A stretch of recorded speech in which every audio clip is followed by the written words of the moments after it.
sa ABS-CBN News Headquarters, Corina Sanchez, Julius Babaw, kasama ang mga patrol ng bayan, bantay ng mamamayan.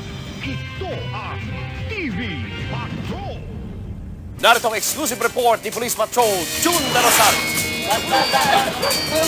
Duguang namamalipit sa sakit dahil sa sugat sa leg at braso, si Mirna Agos habang nakahandusay sa gilid ng Adams Street Western Verde Subdivision sa barangay Dalig, Antipolo City. Ayon sa mga nakakita, napadpad sa kanilang lugar si Mirna dahil may humahabol daw sa kanya. Tulungan ko daw siya. Tapos nagkita ko na lang, meron siyang lasdas dito dalawa. Tapos nung tinutulungan na namin siyang yung lasdas niya, meron pa siya dito sa leeg. Sa leeg. O, tapos ang sabi niya, dun daw sa labas nangyari. 11:10 ng gabi ngayon, tumawag sa amin yung gwardiya ng Cuesta Verde at sinabing mayroong babaeng tagpuan na duguan. Agad isinakay ng mga security guard at pulis ang biktima sa crew cab ng ABS-CBN News at isinugod sa kalapit na Unciano Medical Center.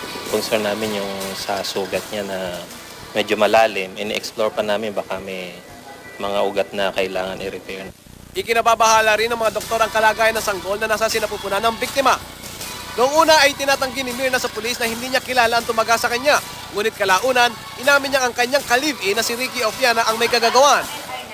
Agad na pinuntahan ng mga pulis ang Tirani Opiana sa barangay Dalig, Antipolo City, pero nagtago na ito.